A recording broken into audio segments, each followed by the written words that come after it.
Nota del autor. Las notas que necesitamos. Gracias por coincidir. Bienvenidas, bienvenidos.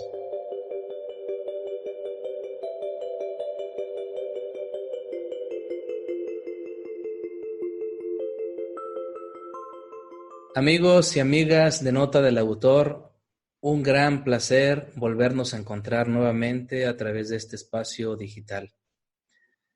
Nuestra intención es que todos nuestros podcasts sean una inversión de tiempo de calidad para usted. Y en esta ocasión voy a hablarle del experimento de Pavlov.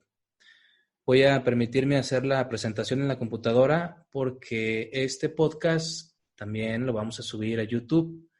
Hay personas que prefieren el medio audiovisual y hay otras que por cuestiones de tiempo quizás prefieren más bien el auditivo. Entonces vamos a presentar, ahí está, el experimento de Pavlov. El nombre completo de este fisiólogo es Iván Petrovich Pavlov o Pavlov. Fue un fisiólogo ruso que obtuvo el Premio Nobel de Fisiología o Medicina en 1904. La investigación que le valió este premio fue el hacer orificios en el tracto intestinal. Leí un poco acerca de esta metodología, pero créalo que, no soy médico, pero como se lee, el trabajo que hizo Pavlov es una maniobra fue una maniobra sumamente difícil, complicada, el hacer orificios en el tracto intestinal. Se lo voy a dejar de tarea si usted quiere leer un poquito más a profundidad este descubrimiento que le valió el premio Nobel en 1904, como lo comentaba. Y pues inicios del siglo XX tuvo que haber sido un trabajo muy intenso. Se dice en la biografía de él que duró 10 años tratando de hacer esta maniobra o descubrir este procedimiento. Increíble, 10 años. Él nace en 1849 y muere en 1936. Pero en este podcast no vamos a hablar del Premio Nobel de Fisiología. Vamos a enfocarnos al experimento cuyo resultado fue la ley del reflejo condicionado, también conocido como condicionamiento clásico. En el contexto de la psicología, este experimento que les voy a compartir ahora se le considera la primera forma de conductismo. Pero ese es otro tema del cual quizás podamos hablar en otro momento. Muy bien, ¿por qué conocer el experimento de Pavlov? ¿O para qué conocerlo? Yo desde hace ya muchos años, 15 años quizás, yo sigo relacionando este experimento con la publicidad. Y aquí está el punto medular de este podcast, el experimento de Pavlov y la publicidad. No quise titular así el podcast de manera tan extensa porque iba a ser muy largo el nombre. Y quise invitarla a que a través de este título despertar la curiosidad en usted y dar play, escuchar, pues, ¿de qué se trata eso del experimento de Pavlov? Ya lo dije, experimento de Pavlov y publicidad. Ok, pero antes de abordar esta relación tan interesante, voy a hablarle un poco de la historia de la publicidad, que también es un tema bastante llamativo. Se lo voy a compartir en 12 citas. Al final le voy a decir el sitio web de donde extraje este material. Punto 1. Un poco de historia sobre la publicidad. Siendo cónsul Julio César hacia el siglo I, existía en Roma la costumbre de fijar en el foro las acta diurna, donde se informaba sobre las cosas de interés que habían sucedido y de las que se creía iban a suceder en breve. Punto 2. Los antiguos chinos propagaba noticias y anuncios de interés público en el siglo VII, y durante la Edad Media europea, la mayoría de las ciudades tenía un pregonero, es decir, una persona que ponía a los vecinos al corriente de cuanto se estimaba que debía saberse. Grábeselo bien, siglo VII, el pregonero. Y yo le pregunto, ¿en la actualidad habrá pregoneros o pregoneras? 3. Parece que el primer reclamo publicitario data del año 1000 a.C. Está escrito sobre papiro y procede de Egipto. Todavía puede leerse en el Museo Británico, donde se guarda. Este anuncio estuvo expuesto en la plaza de la ciudad de Tebas y dice así: habiendo escapado el esclavo Shem de su dueño Apu, el tejedor, se invita a todos los buenos ciudadanos de Tebas a que lo busquen y encuentren. El esclavo es un hitita de 5 pies de alto, constitución robusta y ojos castaños. Se ofrece media pieza de oro a quien informe sobre su paradero y a quien lo devuelva a la tienda de Apu, donde se le dará el oro. 4. La invención de la prensa a mediados del siglo XV cambió las cosas. Nació la prensa, y con la difusión de noticias se mezcló la de materias de reciente introducción ya en los siglos XV y XVII. 5. Los anuncios por palabras fueron una de las secciones fijas más antiguas. Los anuncios breves aparecieron en Londres en 1611. Ese año se abría una oficina de mensajes y encuentros, y poco después, en 1632, un joven de comerciantes fundó el Daily Advertiser, dedicado exclusivamente a insertar anuncios, y se editaba el Public Adviser, con 16 páginas de anuncios. 6. A mediados del siglo XVIII, el escritor inglés Samuel Johnson decía que los anuncios de la prensa eran tan numerosos que si se quería que surtieran efecto, era preciso exagerar la nota y hacer promesas atrayentes. Hubo por entonces anuncios escenificados. La publicidad se apoderó de espacios urbanos y llegó a controlar las páginas diarias de cada tirada. Aparecieron los primeros anuncios callejeros montados en carros de caballos y provistos de grandes lienzos en los que aparecían pintados una serie de reclamos comerciales. 8. A finales del siglo XIX empezó a surgir publicidad misteriosa o publicidad subliminal, algo muy empleado en la actualidad. 9. La publicidad empezó a calar en la sociedad de manera importante a principios del siglo XX. Se crearon agencias de publicidad en las principales ciudades de todos los continentes del mundo. Bien, este dato que les acabo de compartir, esta muy breve reseña de la historia de la publicidad, es tomado de curiosfera-mediohistoria.com, recuperado el 23 de octubre del 2020. 10. En 1906 surgen las radiodifusoras. 1906. 11. El 28 de agosto de 1922, la radioemisora WEAF, hoy WNBC, lanza el primer programa comercial en el que se mencionaban productos por primera vez. El anuncio informaba sobre la venta de unos apartamentos. Por esta cuña de 10 minutos se pagaron $50. Un mes después, otras 2 empresas anunciaron a la comunidad internacional que sus ventas habían aumentado debido a que habían utilizado la nueva publicidad radial. Este punto 11 es tomado de la página efemeridespedrobeltran.com, recuperado el 23 de octubre del 2020. Punto 12 y último. El primer anuncio de televisión de la historia se transmitió en Estados Unidos a las 2:29 en 1941. El comercial, de 10 segundos de duración, correspondía a la marca de relojes Bulova. Dato tomado de latam.com. www.historyplay.tv, recuperado el 23 de octubre del 2020. Nos regresamos un poco. 1906 aparecen las radiodifusoras.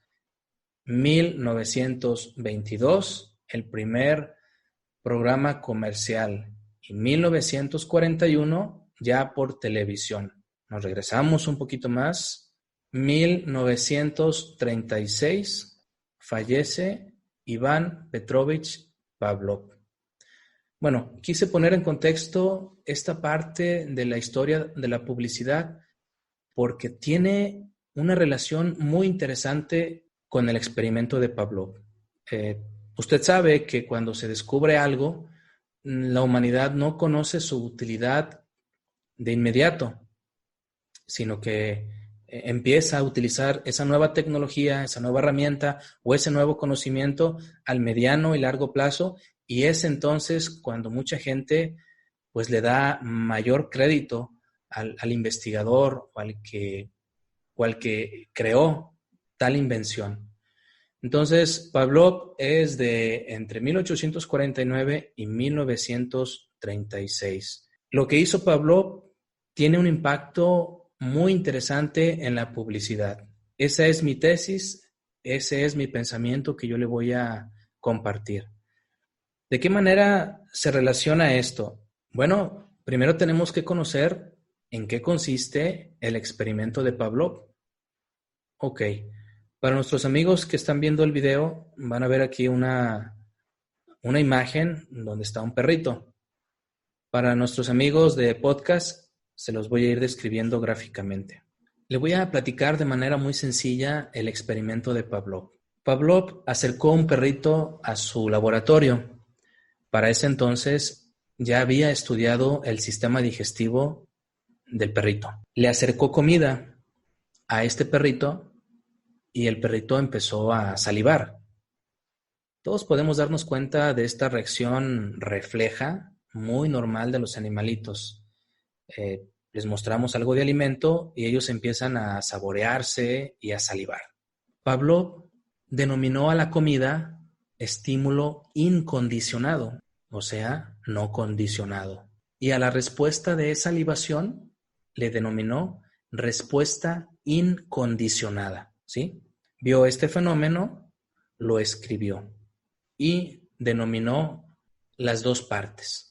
Estímulo incondicionado, la comida, y la respuesta del animal, la salivación, respuesta incondicionada. Bien, paso 2. Se le presenta al perro un estímulo neutral. En la imagen que estamos viendo en este momento, los que nos siguen en video, aparece un diapasón. Lo hace Pavlov, lo hace vibrar y el perro simplemente su respuesta es no condicionada. Ve el diapasón y, bueno, no pasa nada. A este diapasón, Pavlov le llamó estímulo neutral, como ya se lo había comentado. Hay miles y millones de estímulos neutrales, tanto en animalitos como en personas. Pongamos otro ejemplo en personas. Vamos por la calle y alguien toca el claxon de su vehículo. Nosotros volteamos y no pasa nada. Es un estímulo neutral. Seguimos por la calle y pasamos frente a un restaurante y cae una cuchara al piso. Nosotros escuchamos ese sonido y quizás volteemos, pero no pasa nada. Es decir, el ser humano y los animales estamos expuestos a cientos y millones de estímulos neutrales. Es decir, que no tienen un efecto en nosotros significativo. En un momento más vamos a darnos cuenta cómo ese estímulo neutral empieza a tomar importancia en el experimento de Pavlov para el perro. Muy bien, le repito el paso 2. Está el perrito de Pavlov y Pavlov le hace sonar un diapasón, que es un estímulo neutral. La respuesta del perro es una respuesta no condicionada. El perro no reacciona de ninguna manera. Solamente ve que el diapasón está vibrando. No pasa nada. Paso número 3. Pone el diapasón, Pavlov lo hace vibrar y junto con el diapasón muestra la comida. ¿Cuál dijimos que era la reacción del perrito en el paso 1 al ver la comida? Exactamente, la salivación. Entonces, estímulo neutral, sonido del diapasón, más comida, respuesta del perrito, salivación. Yo le pregunto a usted, ¿el perrito está salivando por el diapasón o por la comida? Respuesta correcta, querido amigo, querida amiga, el perro está salivando por la comida. Pero al perro se le están presentando dos estímulos, el estímulo neutro diapasón y la comida. Bien, ¿qué sigue a continuación? Se le presenta el diapasón y la comida al perro repetidas veces, pero no se le permite comer al perro. La clave del condicionamiento de Pavlov es repetir el estímulo neutral y el estímulo incondicionado muchas veces. Repetición, repetición, repetición.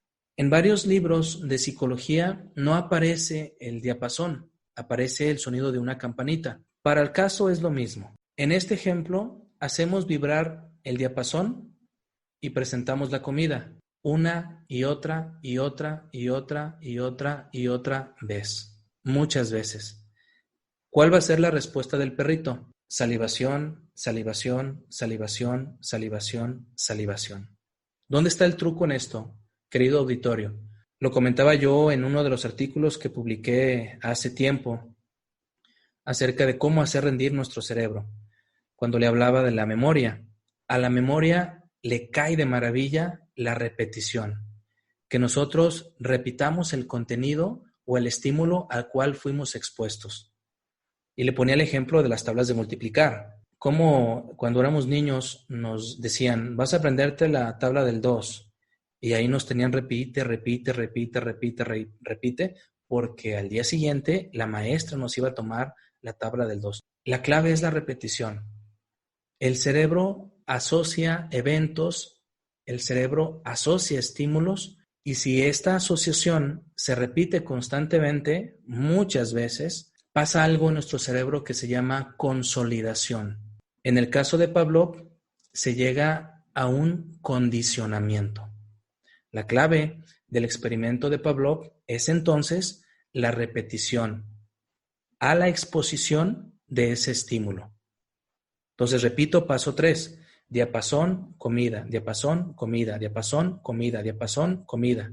Y perrito, saliva, saliva, saliva, saliva.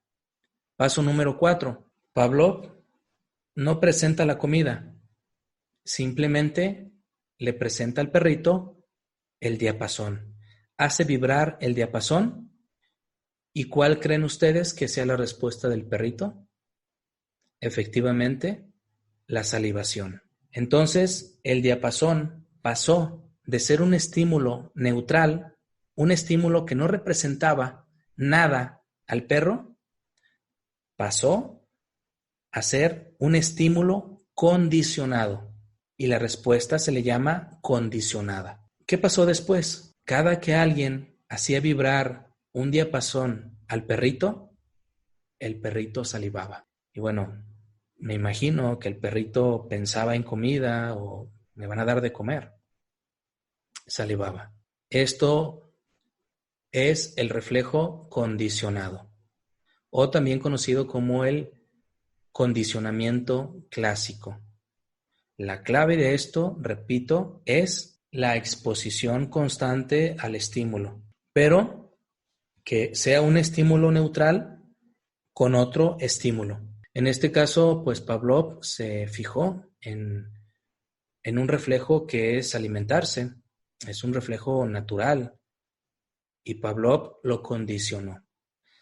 Sin poner un plato de comida y solamente con escuchar el sonidito del diapasón, salivó el perro. Le surgieron las ganas de comer. Ahora yo le pregunto a usted, querida audiencia, ¿no le ha pasado algo similar en su vida cotidiana?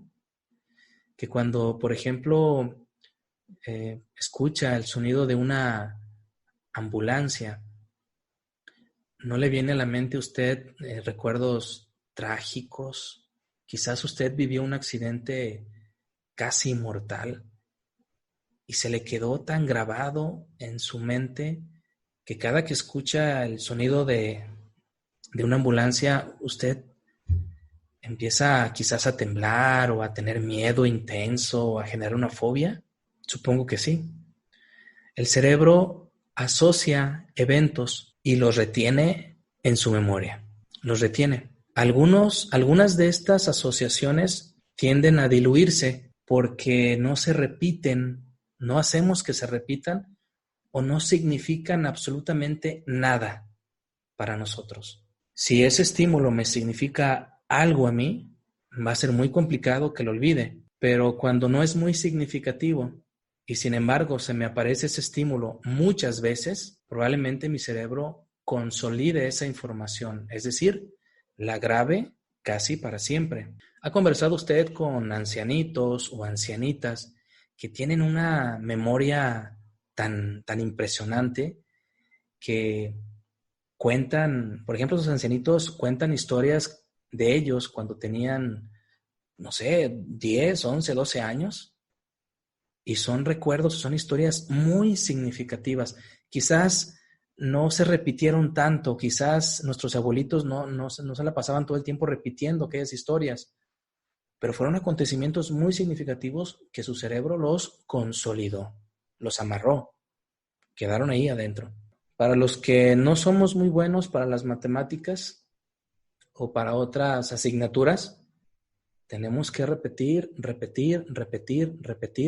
para que nuestras neuronas se conecten, se agrupen, se desagrupen, se conecten y generen un mapa mental que nos permita en un futuro recordar esos eventos. Bien, vamos a continuar con otro ejemplo. Ahora revisemos el experimento de Pavlov en humanos. Ya le mencionaba yo el caso de la ambulancia, pero voy a citarle uno que me encanta, porque ya habla de la publicidad, ¿sí?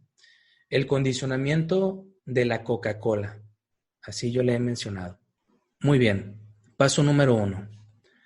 Necesidad biológica importantísima. Beber agua. Todos los seres humanos tenemos que beber líquidos. Y lo sabemos desde que nacemos. ¿Sí? Es importantísimo. A este impulso de beber agua, de beber, estamos hablando nada más de beber agua. Le vamos a llamar estímulo incondicionado, ¿sí? Es una necesidad fisiológica que es natural, que es instintiva. ¿Cuál es nuestra reacción? Salivamos, tenemos necesidad latente de hidratarnos. A esta respuesta le vamos a llamar respuesta incondicionada. Nosotros vemos enfrente un vaso con agua natural y sabemos lo importante que es tomar agua y más cuando tenemos sed. Entonces a veces también nos saboreamos y vamos por el vaso y tomamos agua. Nuestro organismo simplemente nos dice cuándo tenemos que hidratarnos. En ocasiones las ocupaciones nos absorben tanto que hemos olvidado escuchar nuestra necesidad de beber agua. Bueno, esa necesidad está ahí. Ok. La salivación, la necesidad latente de hidratarse, le vamos a llamar respuesta incondicionada. Paso número 2. Coca-Cola elige varios estímulos neutrales. Por ejemplo, uno de ellos, la unión familiar, la Navidad, razones para creer, nacimiento de un niño, la canción de Mundo Maravilloso o Santa Claus. Estos son estímulos neutros. Si no existiera Coca-Cola, estos estímulos neutros estarían ahí, nada más. No estuvieran relacionados con ninguna otra cosa. Pero Coca-Cola los ubica. ¿Quién de ustedes no ha visto los comerciales de Coca-Cola donde hay familias que se van reuniendo y hay una persona que va caminando con una botella de Coca-Cola vacía y va y la compra y la pone en el centro de la mesa y hasta le está echando tragos? Y de trasfondo escuchamos una narración que habla de la unión familiar, de que no está solo, de que compartir, del reciclaje y cuestiones de esas. Todos hemos visto eso, ¿no? O cuando Coca-Cola incorpora a Santa Claus a su producto, O en una ocasión apareció la canción de Armstrong, Mundo Maravilloso, y de trasfondo, y aparece un chico que va riéndose, que está feliz y que al final toma Coca-Cola. Bueno, solamente para decirle que estos estímulos neutrales siempre han estado ahí. Cuando se nos presenta un estímulo neutral, por ejemplo, la Navidad, ¿cuál es nuestra respuesta? Bueno, pues nos abrazamos, sonreímos, es un momento agradable. Cuando vemos a Santa Claus, alguien vestido de Santa Claus, bueno, pues alguien puede no importarle. Y si ahí va ese tipo barbón, vestido de rojo, está bien, o sea, va pasando por la calle, es un estímulo neutral. No significa mucho, pero Coca-Cola toma esos estímulos neutrales y los relaciona. Vamos con el punto número 3. Lo decíamos en el ejemplo del perrito de Pavlov. Aparece el diapasón y enseguida la comida. En el caso del condicionamiento de Coca-Cola, ¿qué creen? Puede aparecer el tema de la unión familiar en un comercial de Coca-Cola. Puede aparecer incluso la Navidad de trasfondo. Puede aparecer las razones para creer o el nacimiento de un niño. Pueden aparecer cada uno de estos estímulos en el comercial más la Coca-Cola. Aquí está el secreto de esto. De trasfondo hay un estímulo neutral que se suma con tomar Coca-Cola. Le pongo un ejemplo. Yo empecé a ver un comercial hace muchos años de un ancianito como de algunos 80 y algo de años que recibe una buena noticia por teléfono. Y en escenas muy cortas y muy rápidas, el ancianito sube al metro, creo, y va muy contento. Y en ese entonces también pasa una escena donde va una chica al quirófano embarazada. Y bueno, como no aparece todavía el producto Coca-Cola, yo me fui en aquel momento, me fui con la finta y dije, pues qué padre, es como que el abuelito va a conocer a su nieto, qué bonito comercial. Bueno, llega este ancianito al hospital, el bebé nace y se lo pasan al ancianito y el ancianito pues lo mece y lo ve, ¿no? Y es una escena muy bonita, alguien viene a la vida y pues la familia crece, en fin, es algo muy padre. De trasfondo de este comercial, pues hay una narración enfocada a lo mismo, que crece la familia, que los valores, en fin. Y al final de este comercial aparece el ancianito tomándose una Coca-Cola, ¿sí? En todo el cuadro. No recuerdo en qué termina la narrativa verbal, pero yo les comparto a mis alumnos, a ver chicos, un ancianito de más de 80 años tomando Coca-Cola. A esa edad, el médico, ¿ya desde cuándo que le quitó el exceso de azúcar a ese ancianito? Si queremos que el comercial termine bien, el ancianito debería de estar tomando agua natural. Pero no. El trasfondo, el estímulo neutro o neutral, es toda esta historia que te presenta Coca-Cola de fondo, más su Coca-Cola. Este comercial se repite muchas veces. ¿Cuántas veces vemos un mensaje publicitario? ¿A la semana o al mes, al año? Muchísimas veces, demasiadas, al grado de que no sé si le ha pasado a usted, que anda en la calle o está haciendo otra cosa y el cerebro evoca la cancioncita esa del comercial o algo de ese comercial. Y caray, sorprende, ¿no? Bueno, también dije comentarle que en nuestro cerebro hay una red que se le llama red neuronal por defecto, que según este neurocientífico Antonio Damasio y Lisa Feldman, dicen que esa red neuronal por defecto se encarga del ensamblaje cognitivo, ¿sí? Es decir, esa red de neuronas sigue trabajando por nosotros, sigue ensamblando lo que alguna vez vimos repetidas veces, sigue ensamblándolo y lo está convirtiendo en algo consolidado, es decir, en un recuerdo imborrable. Es decir, interiormente nuestro cerebro sigue repitiendo los eventos. ¿No le parece fascinante esto? Bueno, aparece una Coca-Cola y de trasfondo un estímulo neutro. Y esto se repite de manera incansable en televisión y en redes sociales. ¿Cuál es la reacción de nosotros? Los que están viendo la proyección pueden ver que hay una respuesta incondicionada. Cuando aparecen estos estímulos muchas veces, nuestra reacción es salivación, necesidad latente de hidratarse. ¿Se da cuenta? Estímulo neutro y Coca-Cola repetido muchas veces. La reacción de nosotros, necesidad de hidratarnos. Pero no vamos a ir por un vaso con agua, vamos a ir por una Coca-Cola. Entonces pasamos al punto número 4. Estímulo condicionado, ya, es decir, un estímulo neutro y Coca-Cola generan una respuesta condicionada. Salivación, sed, hambre, azúcar, igual a tomar Coca-Cola de inmediato. Y aquí está el condicionamiento clásico.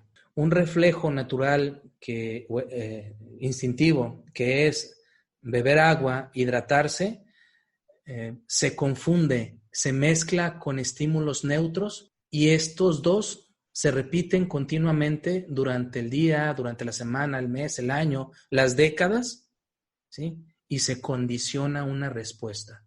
Hidrátate, pero con Coca-Cola. ¿Qué le parece? Nuevamente le digo que la clave de todo esto es la repetición. Y si se combinan dos estímulos, la respuesta se va a condicionar. La respuesta va a ser muy específica. Estimada audiencia, los seres humanos somos condicionables. Le voy a poner otro ejemplo muy rápido. Una vez yo estaba viendo un partido de fútbol en la noche, en casa, y estaba tomando un vaso con leche y pan. Llega un sobrino mío y me dice, tío, ¿qué pasa? Ese sobrino pues ya es mayor de edad. En ese entonces era mayor de edad. Tío, ¿qué pasa? ¿Qué le pasa? Y yo volteé y le dije, ¿qué me pasa de qué? ¿Cómo que está tomando leche y viendo un partido de fútbol? Y le dije, pues sí, ¿no? Digo, estoy bien a gusto. Yo creo que usted está pensando lo mismo que yo. O se le vino a la mente lo mismo que yo. Continuamente se asocia el fútbol o los deportes con bebidas alcohólicas. Entonces, es más natural o es más normal ver un partido de fútbol con una bebida alcoholizada. Cuando se va a la playa, ¿qué bebida se va a acostumbrar a pedir cuando se es mayor de edad? Estoy seguro que está pensando lo mismo, ¿no? Una cerveza. La publicidad, aquí viene el truco de todo esto. La publicidad se basa en la repetición, pero no únicamente en la repetición. La publicidad está bien diseñada para generar condicionamientos en masa, ¿sí? En masa. Nos presentan 2 o 3 estímulos neutros relacionados con necesidades básicas o fisiológicas que tenemos que resolver. Y esa exposición a esos estímulos neutros, por lo regular, nos llevan a conductas o a estereotipos negativos que van a perjudicar a nuestra salud. Alguna vez leí que la mayor parte de los estereotipos sociales son negativos. Casi no hay ningún estereotipo que nos invite al estilo de vida saludable. Casi todos tienen que ver con consumir comida chatarra o con estilos de vida no sanos. ¿Cómo nos condicionan en la actualidad? Y cada vez aparecen comerciales más sofisticados, increíblemente elaborados. Hace 2 o 3 días entré a YouTube y entré a ver un comercial de Coca-Cola desde el punto de vista criticable y había millones de visitas y muchos comentarios positivos. Es el mejor comercial que ha hecho Coca-Cola, felicidades, bla, bla, bla. Y yo pensaba, bueno, de hecho puse un pequeño comentario. Dije, simplemente es el experimento de Pavlov actualizado, repetido, nada más que sofisticado, con más efectos. Porque ahorita Lo que lleve más efectos, lo que lleve más producción, llama más la atención. Y si te llama más la atención, más te clava. Y para ellos es muy bueno porque van a asociar más, van a condicionarte mucho más rápido que antes. Hoy hay más elementos. Bueno, termino diciendo, recomendándoles un par de libros. Homo Videns, La sociedad teledirigida, escrito por Giovanni Sartori. En este libro tan padre, tan fascinante, aquí lo tengo a la mano, miren, Homo Videns, en una semana lo leen, estoy seguro, nos habla de cómo la televisión nos quitó la capacidad de la fantasía, de escribir, ya que la televisión viene a darnos productos terminados, ¿sí? No te permite echar a volar tu creatividad, tu imaginación. Tú lees un libro sin imágenes y en ese momento tu mente está generando cientos o miles de mapas mentales de lo que está leyendo. Está teniendo un sinnúmero de representaciones mentales incalculables. Hagan este ejercicio, que dos chicos lean el mismo libro y que representen en una imagen lo que leyeron. Y se van a dar cuenta que ambas imágenes son muy distintas. Cada uno de nosotros representamos la realidad de manera diferente. Pero cuando aparece la televisión, pues no hay para dónde, más que abocarte a esa historia que se te está presentando y no hay margen que lo que aparece ahí. Y en este libro, Giovanni Sartori nos dice que hay mucha desinformación en la televisión y que hay muchísima manipulación en la televisión. ¿Sí o no, querida audiencia? Creo que esto no es, lo que le estoy compartiendo no es el gran descubrimiento del siglo XXI. Entonces, hay que poner más atención a la lectura, a despertar aquellas habilidades cognitivas que pudieran estar ahí medias somnolientas. Una de ellas, ya le dije, la imaginación.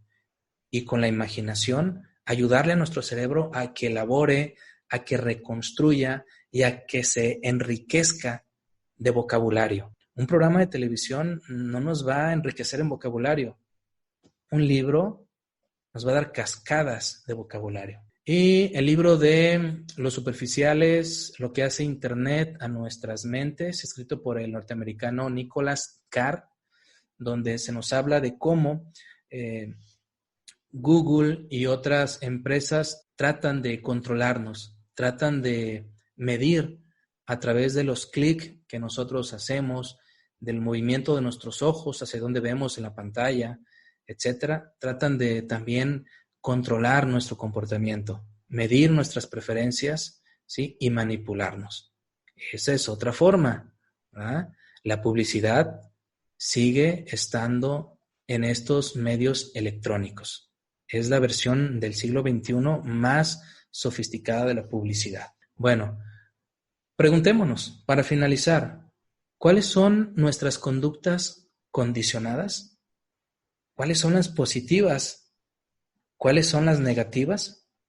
Si bien ya hemos dicho que nuestro cerebro continuamente está asociando situaciones, tenemos conductas que impactan en un estilo de vida saludable, pero también podemos tener conductas negativas.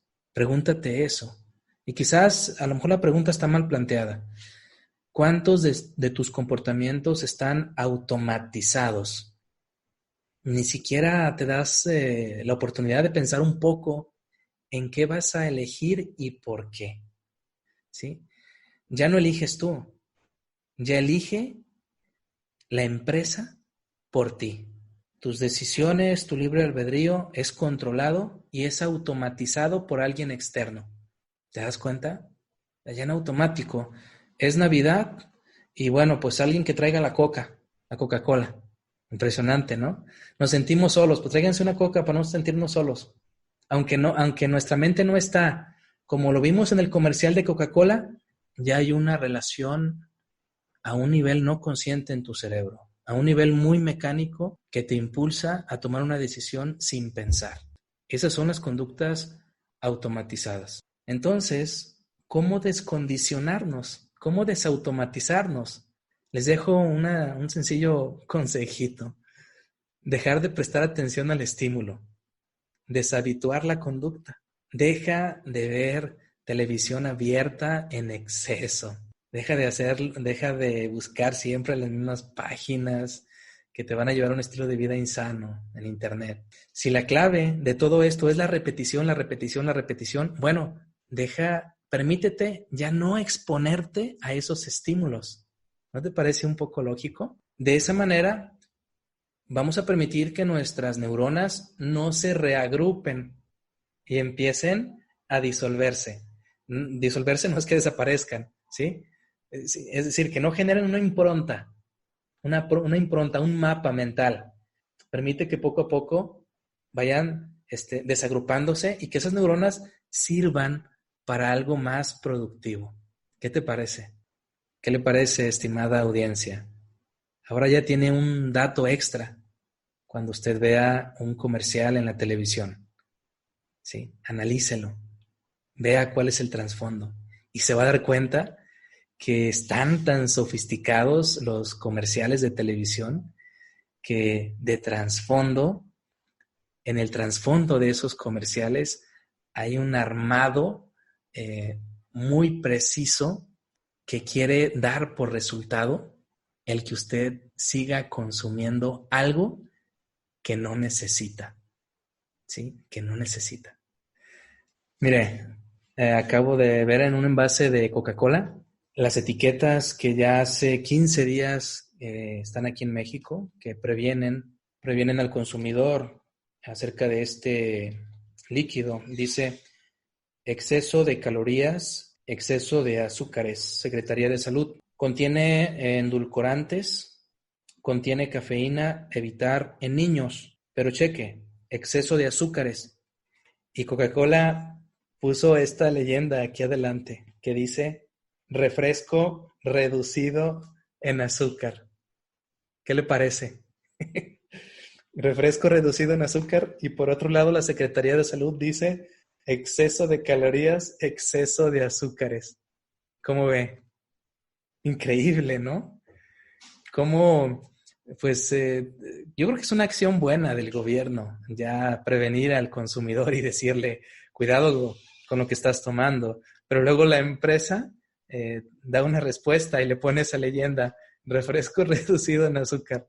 Le invito a desautomatizarse, a descondicionar todas aquellas conductas que no están impactando en un crecimiento o en un desarrollo personal y que tampoco están favoreciendo la calidad de vida. Quien estuvo con usted, Jaime Gómez Castañeda, la sigo invitando a que visite nuestro blog Nota del Autor, nos encuentre en Facebook como @lasnotasquenecesitamos, se dé una vuelta a YouTube como Nota del Autor y siga nuestros podcasts en iVoox o en Spotify. Que tenga excelente día. Hasta la próxima. Gracias por escucharnos. Hasta la próxima Nota del Autor.